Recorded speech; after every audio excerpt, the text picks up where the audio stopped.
आज हम सुनाएंगे एक अनोखी प्रेम कहानी। पिछले साल मैं अपनी कार से जा रहा था। रास्ता काफ़ी दूर का था। मुझे काफ़ी देर तक कार चलाना था। मैंने कभी कुछ ही दूर चला था कि मुझे रास्ते में एक लड़की मिली। वह लड़की दुल्हन के कपड़े पहने रास्ते के बीच में खड़ी थी। मैंने काफ़ी तेज़ी के साथ कार चला रहा था। मैंने उस लड़की को कुछ दूर से ही देख लिया। मैंने अपनी कार में ब्रेक लगाया। लड़की के पास जाते जाते मेरी कार रुक गई। मैं अपनी कार से बाहर निकला और उस लड़की से बोला, तुम्हें बुद्धि नहीं है? तुम सड़क के बीच में खड़ी हो। क्या होता अगर तुम्हारा मेरी कार से दुर्घटना हो जाता? वह लड़की मेरी बात को सुनकर जोर जोर से रोने लगी।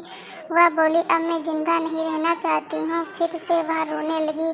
मैंने उसे सड़क के किनारे किया, पीने के लिए पानी दिया। उससे पानी पिया और अपने मुंह को धो लिया। फिर मैंने उससे पूछा, अब बताओ तुम्हारे साथ क्या हुआ है? उसने कहा, मैं एक लड़के से प्रेम करती थी। आज हमारी शादी थी, पर वह लड़की पहले से ही किसी और से शादी कर चुका है। जब मैंने इस बात को सुना तो मैं पागल सी हो गई।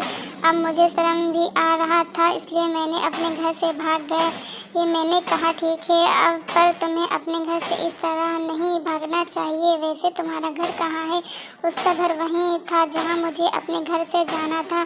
मैंने उसे समझाया और कहा, चलो मैंने तुम्हारे घर वालों को समझाता हूँ। फिर वह दोनों कार से उस जगह के लिए चल दिए। मुझे पहली नज़र में ही उस लड़की से प्रेम हो गया था, पर वह तो किसी दूसरे से प्रेम करती थी। मैंने उसे रास्ते भर में बहुत कुछ समझाया।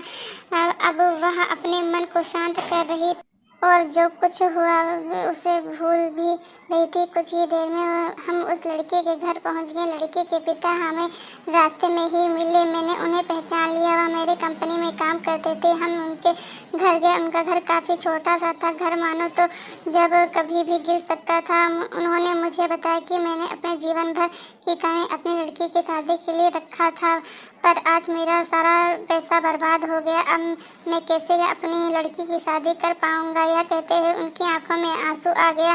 मैंने उनके बारे में अच्छे से जानता था।